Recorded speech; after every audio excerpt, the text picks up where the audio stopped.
Hare Krishna devotees, எல்லாருக்கும் வணக்கங்கள்.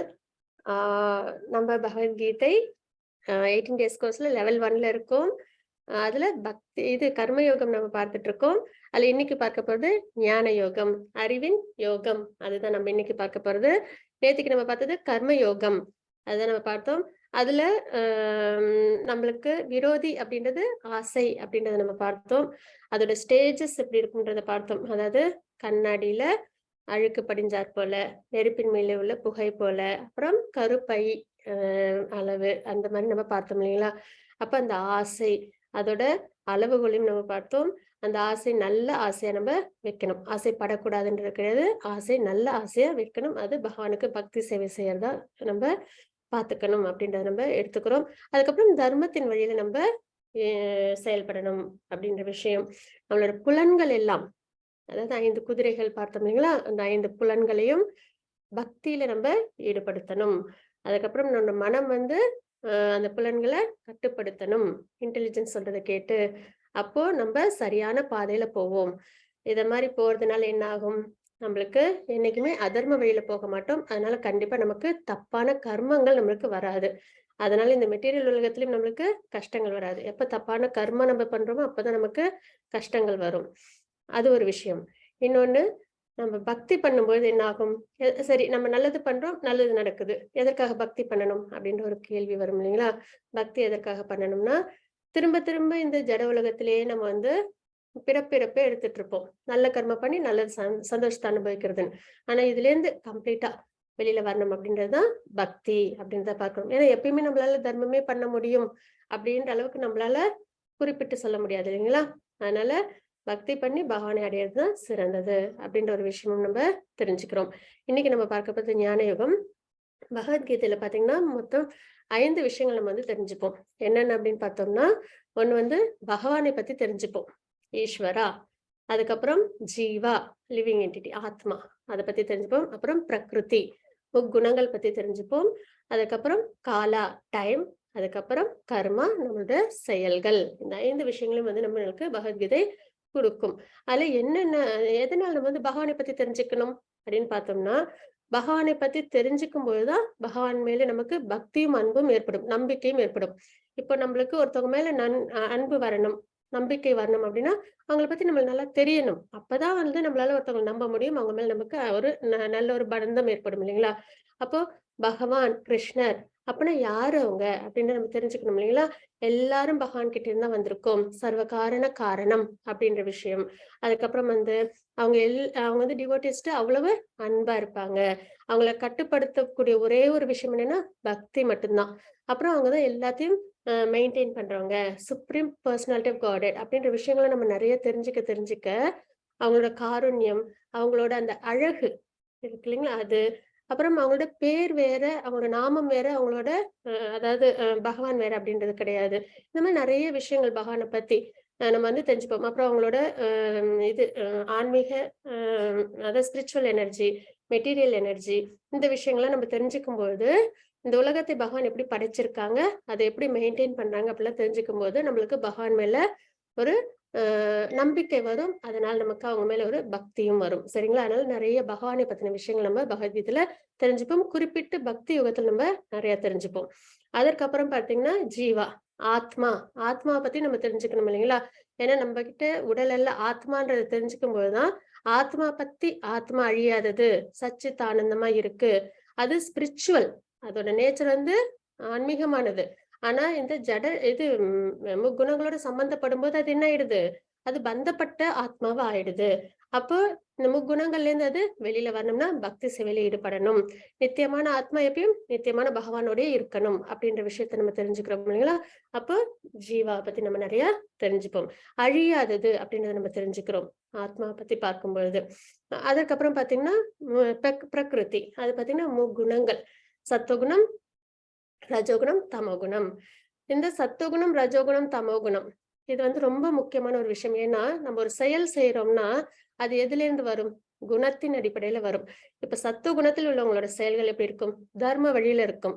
அவங்க அதர்மம் பண்ண மாட்டாங்க இல்லைங்களா? யாருக்கும் எந்த கெடுதலும் ஏற்படுத்தாம அவங்க அவங்களோட செயல்களை முடிஞ்ச வரைக்கும் வேதத்தின் முறைகளை ஃபாலோ பண்ணதா இருக்கும் அப்படின்றத நம்ம பார்க்கிறோம்.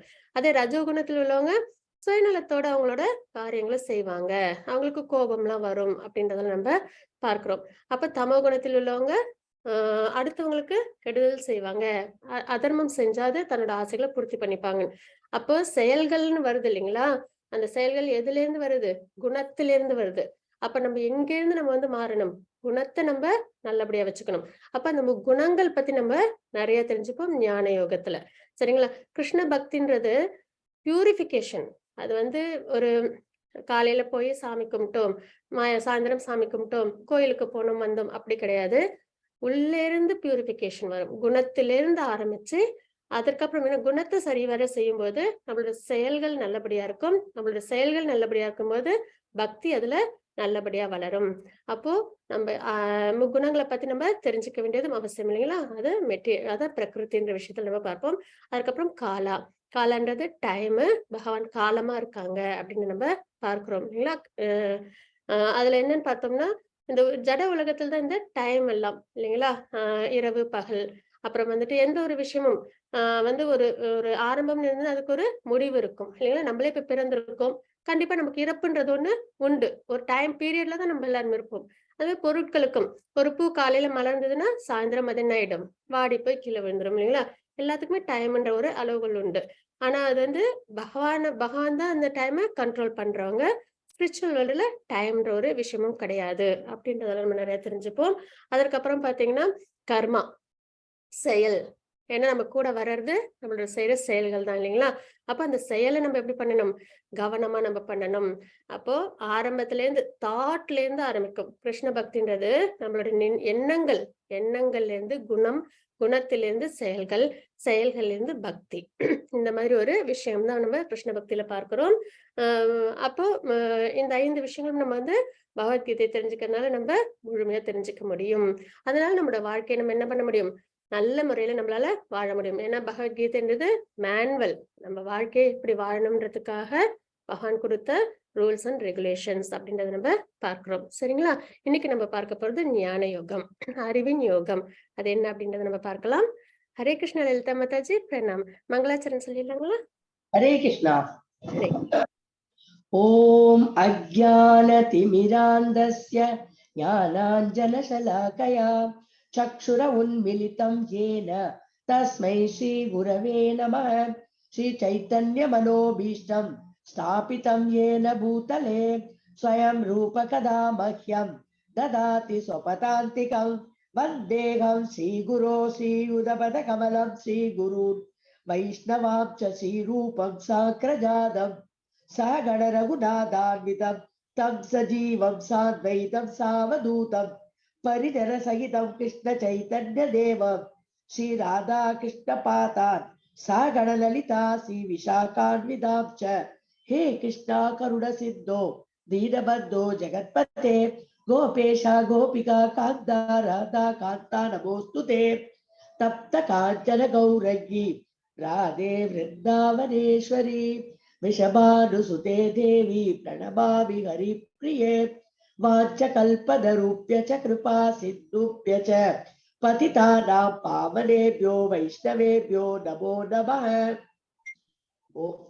நமோ விஷ்ணுபாதாய கிருஷ்ணப்ரேஷ்டாய பூதலே ஸ்ரீமதே பக்தி வேதாந்த स्वामिनिति नामिने. नमस्ते सरस्वती देवी गौरवाणी प्रसारिणे निर्विशेष शून्यवादी पश्चात्य देशधारिणे. जय श्री कृष्ण चैतन्य प्रभु नित्यानंदा श्री अद्वैत गदाधर श्रीवासादि गौर भक्त वृंदा. हरे कृष्ण कृष्ण कृष्ण हरे हरे हरे राम राम राम हरे हरे. हरे कृष्ण कृष्ण कृष्ण हरे हरे हरे राम राम राम हरे हरे. हरे Krishna Krishna Krishna Hare Hare Hare Ram Ram Hare Hare.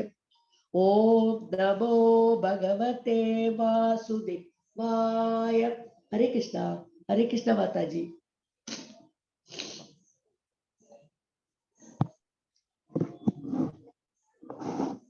Hare Krishna Mataji.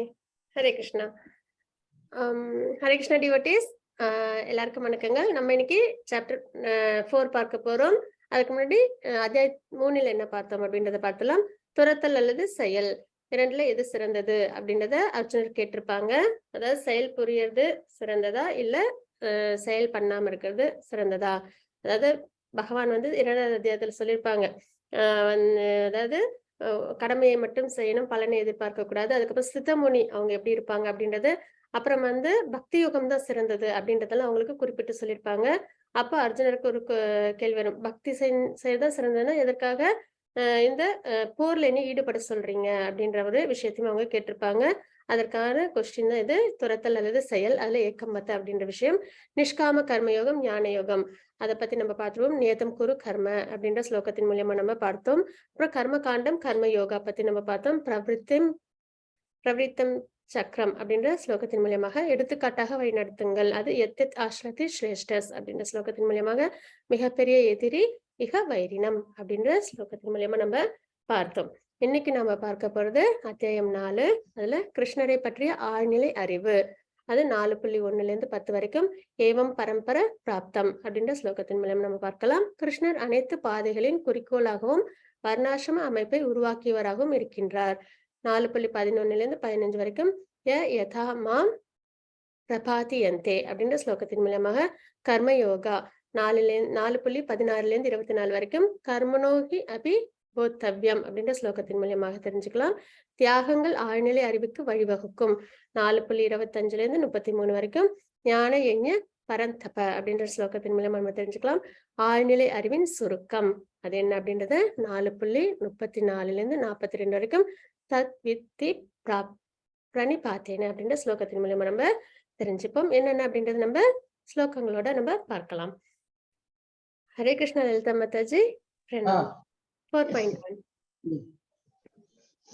हरे कृष्णा. ओम श्री परमात्मने नमः.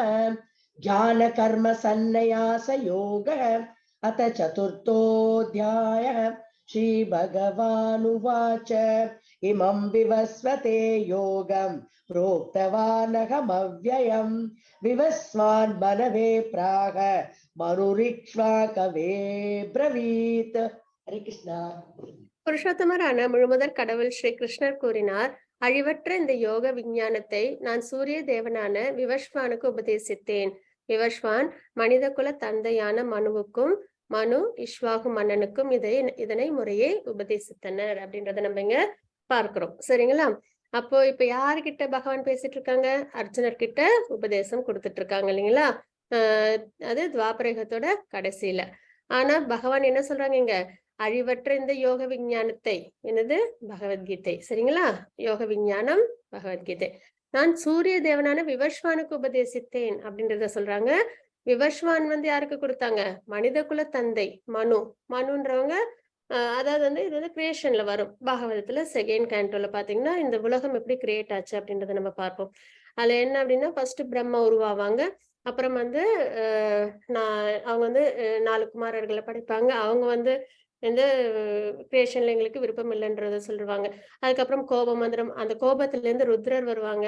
ருத்ரர் வந்து நிறைய வந்து தமோ குணத்தில் உள்ள விஷயங்களை படைப்பாங்க. அதை பார்த்தோன்னே பிரம்மாவுக்கு வந்து கஷ்டமாயிடும், வேண்டாம் அப்படின்னு சொல்லிட்டு. அதுக்கப்புறம் பாத்தீங்கன்னா ரிஷிகள், அதுக்கப்புறம் பாத்தீங்கன்னா இது மனுக்கள், இவங்களெல்லாம் வந்து பிரம்மா வந்து கிரியேஷன் பண்ணுவாங்க. மனித குல தந்தைகள் அப்படின்னு யாரை நம்ம சொல்லுவோம்னா, பிரம்மா கிரியேட் பண்ண அந்த மனுக்கள், அவங்கள்ல இருந்தா மனித குலங்கள் தோன்றுச்சு அப்படின்னு நம்ம பார்க்கிறோம். சரிங்களா? அப்ப விவஸ்வான் யாருக்கு சொன்னாங்க?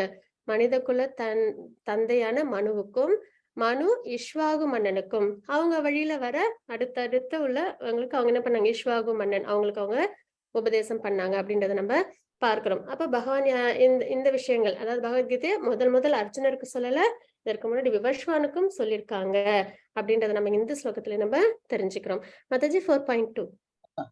ஏவம் பரம்பரா பிராப்தம் இமம் ராஜஸ்யோ விதுஹு சகாலே நேஹ மஹதா யோகோ நஷ்ட பரந்தப.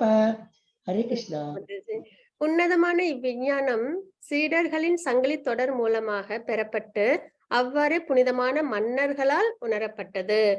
யாருக்கு முக்கியமா வந்து பகவத்கீதை வந்து தெரிஞ்சுக்கணும் அப்படின்னு பார்த்தோம்னா, மன்னர்கள். மன்னர்களுக்கு யார் சொல்லுவாங்க? அவங்களோட குரு. அந்த காலத்துல சிஸ்டம் அப்படிதான் இருந்தது இல்லைங்களா? அதாவது வந்து ராஜா இருப்பாங்க, அவங்களுக்கு குருன்னு ஒருத்தவங்க இருப்பாங்க. ராமர் இருந்தாங்கன்னா, அவங்களுக்கு வசிஷ்டர். அதே மாதிரி இவங்களுக்கு யார் இருந்தாங்க? துரோணாச்சாரியார் இருந்தாங்க இல்லைங்களா? அ அதாவது திருதராஷ்டிரன் அவங்களுக்கெல்லாம் வந்து துரோணாச்சாரியார் இருந்தாங்க. கிருபாச்சாரியார் இருந்தாங்க. அப்புறம் பகவான் கிருஷ்ணருக்கும் வந்து குருவா இருந்தாங்க இல்லைங்களா? சாந்தியப்ப முனி. அப்ப அவங்கலாம் என்ன பண்ணுவாங்க? ஏதோ ஒரு கஷ்டம் அதாவது வந்து ராஜ்யத்த அரசர் எப்படி ஆளணும் அப்படின்ற தர்ம வழியில எப்படி ஆட்சி பண்ணணும் அப்படின்ற விஷயத்துல யாரு சொல்லுவாங்க? குரு. குருன்றவங்க பிராமணர்களா இருப்பாங்க. அவங்க எல்லா வேதங்களையும் கற்றறிஞ்சிருப்பாங்க. வேதத்துல உள்ள தர்மங்கள அரசருக்கு எடுத்து சொல்லுவாங்க. அவங்க ஆட்சிய தர்ம வழியில அவங்க முறையா நடத்துவாங்க. இதுதான் வந்து நம்ம பார்த்துட்டு இருக்கிற ஒரு விஷயமா நம்ம பார்க்கிறோம். அப்போ அது யார் இந்த மாரி பகவான் வந்து பகவத்கீதை குடுத்தது யார் வழியா போயிட்டு இருக்கு? சீடர்களின் சங்கிலி தொடர் மூலமாக பெறப்பட்டு, அவ்வாறே புனிதமான மன்னர்களால் உணரப்பட்டது. ஆனால் காலப்போக்கில் அத்தொடர் விட்டு போகவே இவ்விஞ்ஞானம் மறைந்து விட்டது போல தோன்றுகிறது. கொஞ்ச காலத்துல அது என்ன ஆயிடுச்சு அப்படின்னு பார்த்தீங்கன்னா, அடுத்தடுத்து அது போகாம ஸ்டாப் ஆயிடுச்சு அப்படின்னு நம்ம இங்க தெரிஞ்சுக்கிறோம். பகவான் கிருஷ்ணர் யாருக்கெல்லாம் வந்து உபதேசம் குடுத்திருக்காங்க, ஞானத்தை குடுத்திருக்காங்கன்னு பார்த்தீங்கன்னா, இதுதான் வந்து 4 சம்பிரதாயம் அப்படின்னு நம்ம பார்க்கிறது. ஒண்ணு வந்து பிரம்மாவுக்கு, அப்புறம் மகாலட்சுமிக்கு, சிவபெருமானுக்கு, சனத்குமாரர்களுக்கு.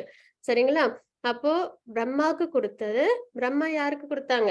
அதற்கப்புறம் பார்த்தீங்கன்னா, நாரதருக்கு குடுத்திருப்பாங்க. அப்புறம் வந்து வியாசர், அப்புறம் மத்வாச்சாரியார். இப்படி வரிசையா வரும் பரம்பரை. அதுல தான் நம்ம இப்ப கனெக்ட் ஆகியிருக்கோம். இஸ்கான் அப்படின்னு நம்ம இப்ப எல்லாம் நம்ம யார் வழியா நம்ம பகவத்கீதை தெரிஞ்சுக்கிறோம்? பிரபுபாதா மூலியமா நம்ம தெரிஞ்சுக்கிறோம் இல்லைங்களா? அப்ப அவங்கலாம் யாரோட கனெக்ட் ஆகியிருக்காங்க? இந்த பிரம்ம க சம்பிரதாயத்தோட கனெக்ட் ஆயிருக்காங்க. கௌடிய சம்பிரதாயம் அப்படின்னு நம்ம வந்து சொல்லுவோம். சரிங்களா? பிரம்ம சம்பிரதாயம். அப்ப இத வந்து பிரம்மாக்கு பகவான் குடுத்தாங்க. அதுக்கப்புறம் மத்வாச்சாரியர் மூலியமா இது எல்லாருக்கும் குடுக்கப்பட்டுச்சு அப்படின்னு நம்ம தெரிஞ்சுக்கிறோம். அதே மாதிரி பகவான் கிருஷ்ணர் மகாலட்சுமிக்கு குடுத்தாங்க. அது அப்படியே வரிசையா என்னாச்சு? ராமானுஜர் மூலியமா அவங்க அதுக்கப்புறம் வந்து 74 மடாதிபதிகள வச்சு அவங்களும் என்ன பண்ணாங்க? அவங்களோட டிசைபிள்க்கு அப்படியே அத குடுத்துட்டு இருக்காங்க. அது ஸ்ரீ சம்பிரதாயம் நம்ம சொல்றது. அதுக்கப்புறம் சிவபெருமானுக்கு குடுத்தாங்க. அது வந்து விஷ்ணு சுவாமி அவங்க மூலியமா அது அவங்களோட டிசைபிள்க்கு வந்துட்டு இருக்கு அப்படின்னு தெரிஞ்சுக்கிறோம். சனத்குமாரர்கள் பிரம்மா உருவாக்குன 4 குமாரர்கள் இருக்காங்க இல்லைங்களா? அவங்களுக்கு குடுக்கப்பட்ட சமயத்துல அது யார் மூலியமா பரப்பப்படுது? நிம்பகாச்சாரியார் மூலியமா எல்லாருக்கும் சென்றடையுது அப்படின்றத நம்ம பார்க்கிறோம். அப்போ நம்ப பகவானோட தொடர்போட இருக்கணும். நம்ம ஆன்மீகத்துல சரியான வழியில நம்ப அ அ இருக்கிறோம் அப்படின்ற பட்சத்துல, இந்த 4 சம்பிரதாயத்துல உள்ள யாரோட குருவின் மூலியமா நம்ம கனெக்ட் ஆனோம் அப்படின்னா, நம்ம கண்டிப்பா என்ன பண்றோம்? ஆன்மீகத்துல சரியான பாதையில இருக்கோம் அப்படின்றத நம்ப தெரிஞ்சுக்கலாம். ஏன்னா, இப்ப நம்ம பிரபுபாதா குருவின் மூலமா பிரபுபாதாவோட கைய பிடிச்சிருக்கோம். அவங்க அப்படியே அவங்களோட குரு, குரு, குரு அப்படின்னு பார்த்தோம்னா, கடைசியில அது யார்கிட்ட போகுது? மத்வாச்சாரியர் கிட்ட போகுது. அப்புறம் வியாசர், நாரதர், அதுக்கப்புறம் பிரம்மா கிட்ட போய் அது யாரோட சேருது? பகவான் கிருஷ்ணரோட போய் நம்ம கலக்குறோம். நம்ம அவங்க கைய பிடிச்சிட்டு இருக்கோம் அப்படின்றதுக்கான அர்த்தம். சரிங்களா? அப்ப ஆன்மீகத்துல நம்ம சரியான பாதையில இருக்கோம் அப்படின்ற ஒரு விஷயமும் நமக்கு தெரிய வருது. அப்ப ஆன்மீகத்திலும் நம்ம என்ன பண்ணணும்? ஏதோ ஒண்ணு எனக்கு மனசுக்கு தோணுனது பண்ணேன். இல்ல எனக்கு தெரிஞ்சவங்க இத சொன்னாங்க. அத நான் பண்ணேன். அப்படின்றதெல்லாம் இல்லாம, இல்ல வெளியில யாராவது வந்து நான் தான் கடவுள் சொன்னாங்க. அவங்களோடத நான் ஃபாலோ பண்றேன். அப்படின்லாம் இல்லாம என்ன பண்ணணும்? ஆன்மீகத்துல நம்ம முக்கியமா தெளிவா இருக்கணும். அப்படின்ற பட்சத்துல இந்த 4 பரம்பரையில யாரோ ஒரு பரம்பரையில நம்ம கரெக்ட்டா ஃபாலோ பண்ணி அது நம்ம ஆன்மீகத்துல சரிவர முன்னேறணும் அப்படின்றது தான் பகவானை அடையணும்ன்றது தான். அதுல நம்ம இருக்கிறது பிரம்ம சம்பிரதாயம், கௌடிய சம்பிரதாயம் அப்படின்றத நம்ம இங்க பார்க்கிறோம். ஹரே கிருஷ்ண மாதாஜி 4.5. श्रीभगवानुवाच बहूनि मे व्यतीतानि जन्मानि तव चार्जुन तान्यहं वेद सर्वाणि न त्वं वेत्त परन्तप. हरे कृष्ण.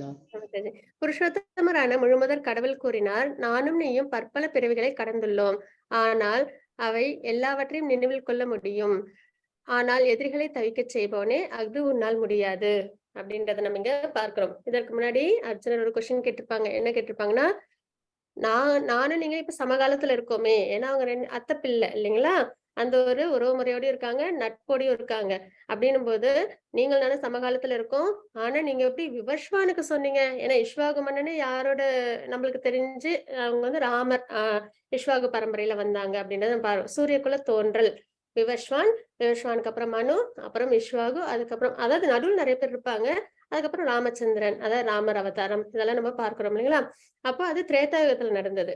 அதற்கு முன்னாடி விவஸ்வான்னும் போது அது இன்னும் பல காலம் முன்னாடியாச்சே.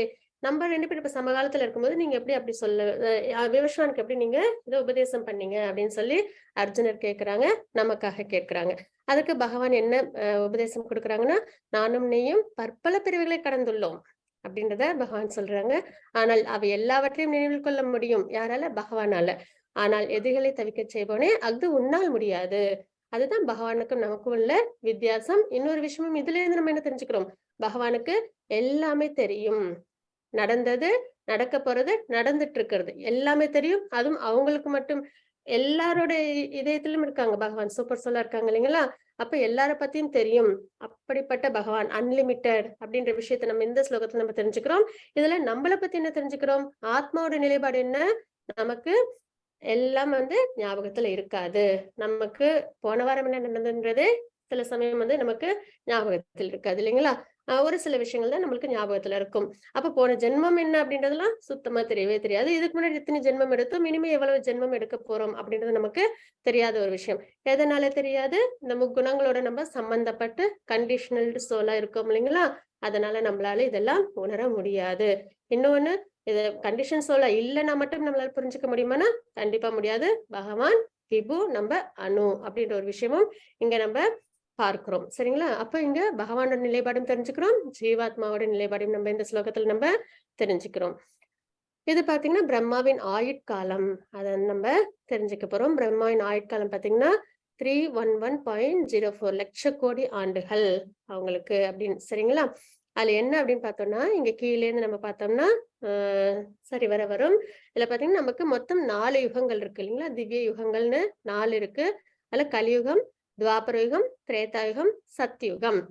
இந்த 4 யுகங்களும் தான் திவ்ய யுகம் நம்ம சொல்லுவோம். அதுல கலியுகத்தோட ஆண்டு காலம்ன்றது 4,32,000 சரிங்களா?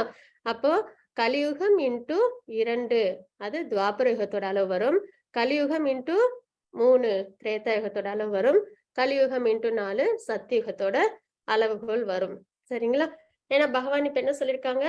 விவஸ்வானுக்கு பகவத்கீதையை கொடுத்திருக்கேன்னு சொல்லியிருக்காங்க இல்லைங்களா? அப்போ ஓரளவுக்கு நம்ம பகவத்கீதை இதுக்கு முன்னாடி எப்ப பகவான் விவஸ்வான் கொடுத்திருக்காங்கன்றத நம்ம கால்குலேட் பண்ணோம் அப்படின்னா அதுக்கு நமக்கு இந்த நிலைப்பாடுகளும் கொஞ்சம் தெரிஞ்சுக்க வேண்டிய விஷயமா இருக்கும். அப்போ அது வந்து அதனால பிரபுபத் என்ன பண்ணிருப்பாங்க பர்பட்ல இந்த கால்குலேஷன்ஸ் எல்லாம் கொடுத்திருப்பாங்க. சரிங்களா? அப்போ கலியுகத்தோட அளவை மட்டும் நம்ம ஞாபகம் வச்சுக்கிட்டா மிச்சம் எல்லாமே நம்மளால ஞாபகம் வச்சுக்க முடியும். 4,32,000 ஆண்டுகள் கலிகாலத்தோட அளவுகோல் அப்படின்னு நம்ம இங்க தெரிஞ்சுக்கிறோம். அப்போ இந்த 4 யுகங்களும் சேர்ந்தது ஒரு திவ்ய யுகம். இந்த மாதிரி திவ்ய யுகங்கள் 1000 முறை சுழற்சி எடுக்கும்போது பிரம்மாவுக்கு ஒரு பகல். அதே மாதிரி இன்னொரு 1000 தடவை சுழற்சி எடுக்கும்போது பிரம்மாவுக்கு ஒரு இரவு. அப்போ பகலும் இரவும் சேர்ந்துதான் ஒரு நாள் இல்லைங்களா? அப்போ பிரம்மாவுக்கு 2000 முறை இந்த திவ்ய யுகம் சுழற்சி எடுக்கும்போது ஒரு நாள் ஆகுது அப்படின்னு நம்ம தெரிஞ்சுக்கிறோம். பிரம்மாவோட ஒரு நாள்ல 14 மனுக்கள் ஆட்சி பண்ணுவாங்க அப்படின்றத நம்ம தெரிஞ்சுக்கிறோம். அத மன்வந்திரம் அப்படின்னு நம்ம பார்ப்போம். சரிங்களா? அப்போ பிரம்மாவோட ஒரு நாளுக்கு அப்புறம் ஒரு பிரளயம் ஏற்படும். நாளும்போது பகல் நேரம் முடிஞ்சதுக்கு அப்புறம் இரவு நேரம் ஆரம்பிச்சதுக்கு அப்புறம் ஒரு பிரளயம் ஏற்படும். அது ஒரு சின்ன பிரளயம் ஏற்படும். சரிங்களா? அப்போ 3 உலகங்களும் வந்து தண்ணீருக்குள்ளார மூழ்கிடும் அப்படின்றத நம்ம பார்க்கிறோம். அப்போ பிரம்மாவோட ஒரு நாள்ல 14 மனுக்கள் ஆட்சி பண்றாங்க அப்படின்றத நம்ம தெரிஞ்சுக்கிறோம். அப்ப பிரம்மாவின் பகல் அதுல 14 மன்வந்திரங்கள் அப்புறம் 14 சந்தியாஸ்ன்றது ஒரு இப்போ இந்த சத்தியுகம் திரேதாயுகம் இருக்கு இல்லைங்களா? அது 2த்துக்கும் இடைப்பட்ட ஒரு சந்தியாஸ்ன்றது இப்ப பகலும் இரவும் வந்து இணையும் போது சாயந்தர நேரத்தை நம்ம என்ன சொல்லுவோம்? சந்தி அப்படின்னு சொல்லுவோம் இல்லைங்களா? அந்த மாதிரியான ஒரு கலக்கும் நேரம். சத்தியுகம் திரேதாயுகத்துக்கு நடுவுல வர்றது, துவாபரோகம் திரேதாயுகத்துக்கு நடுவுல வர்றது அதான் சந்தியாஸ்ன்னு நம்ம சொல்லுவோம். அப்போ பிரம்மாவின் பகல்ல 14 மன்வந்திரம் பிளஸ் 15 சந்தியாஸ் இருக்கும் அப்படின்றத நம்ம பார்க்கிறோம். இந்த மாதிரி 2000 சுழற்சி திவ்யயுகம் நடக்கும் பட்சத்துல அது பிரம்மாவோட ஒரு நாளா நம்ம பார்க்கிறோம் இல்லைங்களா? இந்த மாதிரி பிரம்மாவுக்கும் எத்தனை ஆண்டு காலம் உண்டு? 100 ஆண்டு காலம் அவங்களுக்கும் உண்டு. நமக்கு 100 ஆண்டு காலம் உண்டு இல்லைங்களா வயது. அதே மாதிரி பிரம்மாவுக்கும் 100 ஆண்டு காலம் அவங்களுக்கும் கால அளவு இருக்கு அப்படின்றத நம்ம பார்க்கிறோம்.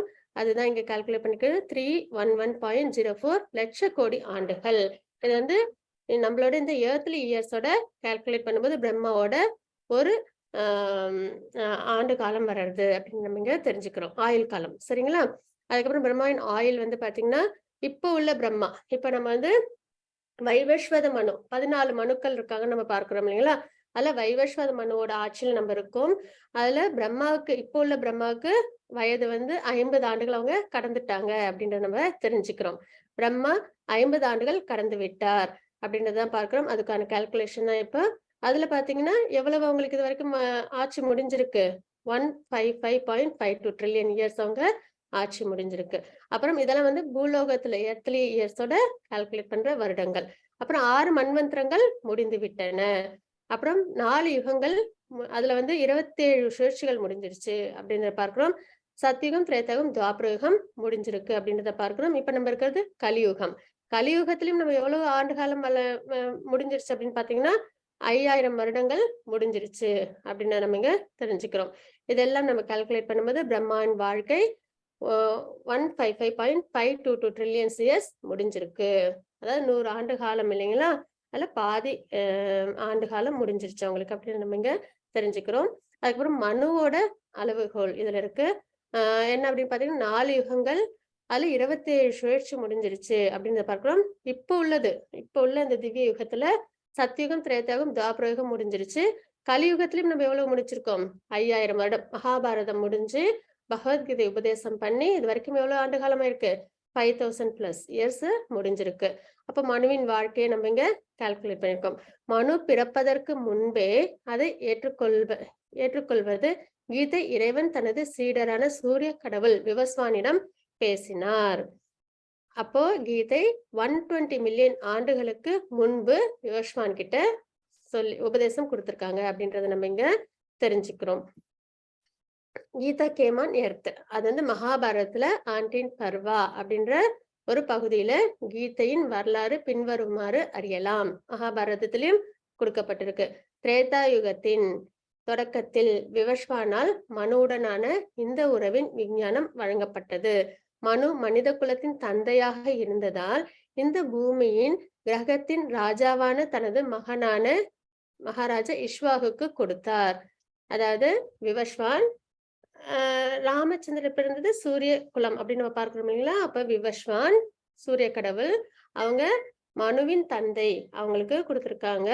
அதற்கப்புறம் யாருக்கு போகுது அது இஷ்வாகு மன்னருக்கு போகுது அப்படின்றத நம்ம பார்க்கிறோம். ராமச்சந்திரன் தோன்றிய ரகு வம்சத்தின் முன்னோடி ஆகையால் மகாராஜா இஷ்வாகுவின் காலத்தில் இருந்தே மனித சமூகத்தில் பகவத்கீதை இருந்தது அப்படின்னு நம்ம இங்க தெரிஞ்சுக்கிறோம். கலிகாலம் 5000 ஆண்டுகள் கடந்துருச்சு அப்படின்றத நம்ம தெரிஞ்சுக்கிறோம். கீதை பூமியில் வந்து 2 மில்லியன் ஆண்டுகளுக்கு முன்பு அப்படின்றத இந்த கால்குலேஷன் வச்சு நம்ம தெரிஞ்சுக்கிறோம். பிரம்மாவின் ஒரு நாள் அப்படின்னும் போது எவ்வளவு ஆண்டுகள்? பிரம்மாவின் 1 மணி நேரம், பிரம்மாவின் 1 நிமிடம், பிரம்மாவின் 1 நொடி 1000 ஆண்டுகள். நம்ம இந்த எர்த்லி இயர்ஸோட பூலோகத்துல ஒரு ஆண்டு 2 ஆண்டுன்னு வருது இல்லைங்களா. அப்போ பிரம்மாவின் ஆண்டுகள் எவ்வளவு வருது? 1 நொடி நமக்கு 1,00,000 ஆண்டுகளா இருக்கு அப்படின்றத நம்ம இங்க தெரிஞ்சுக்கிறோம். மாதாஜி 4.6 லலிதா மாதாஜி. சனவ்யாத்மா பூதானாமீஸ்வரோபி சன் பிரகிருதிம் ஸ்வாமதிஷ்டாய சம்பவாம்யாத்ம மாயையா. ஹரே கிருஷ்ணா. கிருஷ்ணர் எப்படி தோன்றினார் அப்படின்றத நம்ம இந்த ஸ்லோகத்துல பார்க்கிறோம். நான் பிறப்பற்றவனாக இருந்தாலும் எனது திவ்யமான உடல் அழிவற்றதாக இருந்தாலும் உயிர்வாழிகள் அனைவருக்கும் நானே இறைவனாக இருந்தாலும் நான் எனது சுயமான திவ்ய உருவில் ஒவ்வொரு யுகத்திலும் தோன்றுகின்றேன். நம்ம எல்லாம் இப்ப பிறக்கிறோம் அப்படின்னா நமக்கு என்ன இருக்கு? ஒரு கிராஸ் பாடி இருக்கு இல்லைங்களா. பஞ்சபூதங்களான உடல் இருக்கு. அதுக்கப்புறம் ஸ்தூல சரீரம்னு ஒண்ணு இருக்கும். ஆத்மா, ஸ்தூல சரீரம் அது வந்து மனம், புத்தி, அகங்காரத்தால் ஆனது. அதுதான் நம்ம கூடவே டிராவல் பண்ணும். இறப்பிற்கு பிறகும் கூட நம்ம கூட வர்றது ஸ்தூல சரீரம். அது மனம், புத்தி, அகங்காரத்தால் ஆனது. அகங்காரம்ன்றது அதாவது நான் எல்லாத்துக்கும் காரணம் நான் தான் அப்படின்ற தெரிஞ்சுக்கிறது. பகவானை வந்து முன்னிலைப்படுத்தாம என்னாலதான் இதெல்லாம் நடக்குது அப்படின்ற ஒரு எண்ணத்தோட இருக்கும் இல்லைங்களா, ஃபால்ஸ் ப்ரைடோட. அதுதான். அப்போ இந்த ஸ்தூல சரீரம் அது என்னைக்கு நம்மளை விட்டு போகுதோ, பகவான் தான் சர்வ காரண காரணம் சொல்லி பகவான்கிட்ட கம்ப்ளீட்டா சரணாகதி ஆகும்போது நம்ம கிட்ட உள்ள அந்த ஃபால்ஸ் ஈகோ போயிடும் இல்லைங்களா. அப்போ ஸ்தூல சரீரத்துல மனம், புத்தி, அகங்காரம் இருக்கு. அப்புறம் இந்த உடம்புல பஞ்சபூதங்களானது இருக்கு அப்படின்னு நம்ம தெரிஞ்சுக்கிறோம். ஆனா பகவான் அவதாரம் எடுக்கும்போது இந்த மாதிரி விஷயங்கள்லாம் உண்டுன்னா, பகவானுக்கு இந்த மாதிரி விஷயங்கள் எதுவுமே கிடையாது. அவங்களோட முழுக்க முழுக்க தெய்வீகமான உடல் அப்படின்றத நம்ம இங்க தெரிஞ்சுக்கிறோம். சரிங்களா. நான் பிறப்பற்றவனாக இருந்தாலும் பகவானுக்கு பிறப்பு இறப்பு அப்படின்றதெல்லாம் கிடையாது. அவங்க எப்பயுமே நித்தியமானவங்க அப்படின்றத நம்ம தெரிஞ்சுக்கிறோம். எனது திவ்யமான உடல் அழிவற்றதாக இருந்தாலும் நம்மளது மாதிரி கிராஸ் பாடி, ஷட்டில் பாடி எல்லாம் கிடையாது இல்லைங்களா. அப்ப அவங்களோட திவ்யமான உடல் அழிவற்றது அப்படின்றத நம்ம தெரிஞ்சுக்கிறோம். உயிர்வாழிகள் அனைவருக்கும் நானே இறைவனாக இருந்தாலும் நம்ம எல்லாருமே யார்கிட்ட இருந்திருக்கோம், பகவானோட திரு உடம்பிலிருந்து வந்திருக்கோம்ல, திருமேனிலிருந்து நம்ம எல்லாரும் வந்திருக்கோம். அப்போ நம்ம எல்லாருக்கும் இறைவன் யாரு, பகவான். நான் எனது சுயமான திவ்ய உருவில் ஒவ்வொரு யுகத்திலும் தோன்றுகின்றேன். அவதாரம் எடுக்கும்போது பகவான் அவங்களோட திவ்யமான ரூபத்துலதான் அவதாரம் எடுக்கிறாங்க அப்படின்றத நம்ம இந்த ஸ்லோகத்துல நம்ம தெரிஞ்சுக்கிறோம். மாதாஜி 4.7. यदा यदा हि धर्मस्य ग्लानिर्भवति भारत अभ्युत्थानम् अधर्मस्य तदात्मानं सृजाम्यहम्. हरे कृष्णा. இதுல கிருஷ்ணர் எப்பொழுது தோன்றினார் அப்படின்றத நம்ம இங்க பார்க்க போறோம். இந்த ஸ்லோகத்துல எப்பொழுதெல்லாம் எங்கெல்லாம் தர்மம் சீர்குலைந்து அதர்மம் ஆதிக்கம் செலுத்துகின்றதோ பரதகுல தோன்றலே அப்பொழுதெல்லாம் நான் தோன்றுகின்றேன் அப்படின்றத இங்க நம்ம பார்க்கிறோம். எப்பெல்லாம் பகவானோட அவதாரம் ஏற்படும், எப்ப அதர்மம் மேலோங்கி இருக்குமோ அப்போ. இப்ப ஹிரண்யகசிபு இருந்தப்ப என்னாச்சு, அவங்களதான் கடவுளா கும்பிடணும் அப்படின்னு சொல்லி அவங்க என்ன பண்ணாங்க, தர்மத்தெல்லாம் மாத்தி அதர்மம் பண்ணி அதற்கப்புறம் அவங்களே எல்லாரும் வழிபடுற மாதிரி வச்சாங்க இல்லைங்களா. அது சரியான ஒரு விஷயமா கிடையாது. எல்லாருக்கும் யாரு கடவுள், பகவான் இல்லைங்களா. அப்போ அது ஹிரண்யகசிபு வழிபடுறதுன்றது தர்மம் கிடையாது. அப்போ பகவான் என்ன பண்ணாங்க, நரசிம்மரா அவதாரம் பண்ணாங்க. அதே மாதிரி ராவணனும் என்ன பண்ணாங்க, சொர்க்கத்துக்கே படிக்கட்டு வைக்கணும் அப்படின்ற அளவுக்கு எல்லாம் தன்னை ரொம்பவே வலிமையோட காமிச்சுக்கிட்டாங்க இல்லைங்களா. அதுவும் இல்லாம சீத்தையம்மாவே என்ன பண்ணாங்க, அவங்க கடத்திட்டு போனாங்க. அப்போ அந்த இடத்துல என்ன ஆகுது, அதர்மம் தலை தூக்கி இருக்கு. அப்ப அந்த இடத்துல பகவான் என்ன பண்ணாங்க, ராமரா அவதாரம் பண்ணாங்க. அதே மாதிரி கிருஷ்ணரா பகவான் அவதாரம் பண்ணாங்க. எதனால, பூமி மாத்தா போய் பாரமா இருக்கு பூமி அப்படின்னு பிரம்மாட்ட முறையிட்டாங்க இல்லைங்களா, அசுரர்கள்னால பாரமா இருக்கு அப்படின்ட்டு. அப்போ நிறைய அசுரர்கள் இருந்தாங்க. அவங்க எல்லாரையும் அழிக்கிறதுக்காக பகவான் கிருஷ்ணரா அவதாரம் பண்ணாங்க. அப்போ எப்போதெல்லாம் எங்கெங்கெல்லாம் தர்மம் சீர்குலைந்து அதர்மம் ஆதிக்கம் செலுத்துகின்றதோ பரதகுல தோன்றலே அப்பொழுதெல்லாம் நான் தோன்றுகின்றேன் அப்படின்றத நம்ம இந்த ஸ்லோகத்துல பார்க்கிறோம். மாதாஜி 4.8. பரித்ராணாய சாதூனாம் விநாசாய ச துஷ்கிருதாம் தர்ம சம்ஸ்தாபனார்த்தாய சம்பவாமி யுகே யுகே. ஹரே கிருஷ்ணா. இந்த ஸ்லோகத்துல ஏன் கிருஷ்ணர் தோன்றுகிறார் அப்படின்னு, எப்பொழுது கிருஷ்ணர் தோன்றுகிறார் அப்படின்றது இந்த ஸ்லோகத்துல பார்த்தோம். இதுல ஏன் கிருஷ்ணர் தோன்றுகிறார், பக்தர்களை காத்து சாதுக்களை காப்பாத்துறதுக்காக. ஏன்னா அதர்மம் தலை தூக்கும் போது யாரு சஃபர் ஆவாங்க, சத்துவகுணத்தில் உள்ள சாதுக்கள் சஃபர் ஆவாங்க இல்லைங்களா. அப்ப பக்தர்களை காத்து துஷ்டர்களை அழித்து, யார் அதர்மம் பண்றாங்களோ அவங்களை அழிக்கிறதுக்காக, தர்மத்தின் கொள்கைகளை மீண்டும் நிலைநிறுத்துவதற்காக. அதர்மிகள் இருக்கும்போது தர்மம் அழிஞ்சிருக்கும் இல்லைங்களா. அதனால அந்த அதர்ம கொள்கைகள்லாம் மேலோங்கி இருக்கும் இல்லைங்களா. அப்ப அதெல்லாம் அழிச்சு தர்மத்தின் கொள்கைகளை மீண்டும் நிலைநிறுத்துவதற்காக நானே யுகம்தோறும் தோன்றுகின்றேன் அப்படின்றத நம்ம இங்க பார்க்கிறோம். அப்ப 3 காரணங்கள். ஒண்ணு பக்தர்களை காப்பாத்துறதுக்காக, துஷ்டர்களை அழிக்கிறதுக்காக, அப்புறம் தர்மத்தை நிலைநிறுத்துவதற்காக. 3 காரணத்திற்காக பகவான் ஒவ்வொரு யுகம்தோறும் அவதாரம் எடுக்கிறேன் அப்படின்றத நம்ம இந்த ஸ்லோகத்துல இருந்து தெரிஞ்சுக்கிறோம். மாதாஜி 4.9. ஜன்ம கர்ம ச மே திவ்யம் ஏவம் யோ வேத்தி தத்வதः த்யக்த்வா தேகம் புனர்ஜன்ம நைதி மாமேதி சோர்ஜுன. ஹரே கிருஷ்ணா. ஹரே கிருஷ்ணா மாதாஜி. இது இந்த ஸ்லோகம் 4.9. என்ன நன்மை கிருஷ்ணரை அறிவதால், பகவானை பத்தி தெரிஞ்சுக்கிறதுனால நமக்கு என்ன நன்மை அப்படின்னு பார்த்தோம்னா, எனது தோற்றமும் செயல்களும் திவ்யமானவை என்பதை எவனொருவன் அறிகின்றானோ அவன் இந்த உடலை விட்ட பின் மீண்டும் இப்பௌதீக உலகில் பிறப்பு எடுப்பதில்லை. அர்ஜுனா, அவன் எனது நித்திய உலகை அடைகின்றான் அப்படின்றது இந்த ஸ்லோகத்துல நம்ம தெரிஞ்சுக்கிறோம். அப்ப பகவானை பத்தி நிறைய நம்ம தெரிஞ்சுக்கணும். அவங்களோட அவதார மகிமை, அதுக்கப்புறம் வந்து அவங்களோட குணங்கள், இதெல்லாம் நம்ம தெரிஞ்சுக்கும் போது என்ன ஆகுது, நம்மளுக்கு இந்த பௌதிக பிறப்பு இறப்பு அப்படின்ற சம்பந்தம் நீங்கி நம்ம பகவானை நித்தியமா அடைகிறோம் அப்படின்ற ஒரு விஷயம். அப்புறம் குழந்தைகளுக்கு பர்த்டே அன்னைக்கு இந்த ஸ்லோகத்தை உச்சரிக்கிறது மிகவும் சிறந்தது. ஹரே கிருஷ்ணன். ஓகே, கிருஷ்ணருக்கும் நமக்கும் உள்ள வித்தியாசம் என்ன அப்படின்றத நம்ம இந்த ஸ்லோகத்துல இந்த இந்த ஸ்லைட்ல பார்க்கிறோம். பகவானின் வடிவம் ஆன்மீகம், நமது வடிவம் தற்காலிகமானது அப்படின்றத நம்ம எங்க தெரிஞ்சுக்கிறோம். நம்ம வந்து மாயையால் கட்டுப்பட்டவர்கள் தெரிஞ்சுக்கிறோம். பகவான் வந்து மாயை கட்டுப்படுத்துபவர் அப்படின்னு தெரிஞ்சுக்கிறோம். அப்புறம் பகவான் வந்து அன்லிமிட்டெட், அவங்கள்ட்ட தான் எல்லா கண்ட்ரோலும் இருக்கு இல்லைங்களா. நம்மளால நம்மளோட மனதையே நம்மளால கண்ட்ரோல் பண்ண முடியல. ஆனா பகவான் என்ன பண்றாங்க, இந்த உலகத்தையே சர்வம், அதாவது வந்து பூமி அதோட அது இயங்கிட்டு இருக்கு. சூரியன் தினமும் அதோட வேலையை வந்து செஞ்சுட்டு இருக்காங்க இல்லைங்களா. காலையில உதிக்கிறது, சாயந்தரம் மறையிறது, இந்த மாதிரி எல்லாமே பகவானோட கட்டுப்பாட்டுல இயற்கை எல்லாம் என்ன பண்ணுது, அதோட இயக்கத்துல இருக்கு இல்லைங்களா. அப்போ பகவான் தான் சுப்ரீம் கண்ட்ரோலர். யாரோட விருப்பத்திற்காக எல்லாமே இயங்கிட்டு இருக்கு, பகவானோட விருப்பத்திற்காக, பகவானோட சொல்லுக்கு கண்ட்ரோல்ல அவங்க எல்லாம் இயங்கிட்டு இருக்காங்க அப்படின்னு நம்ம இங்க தெரிஞ்சுக்கிறோம்.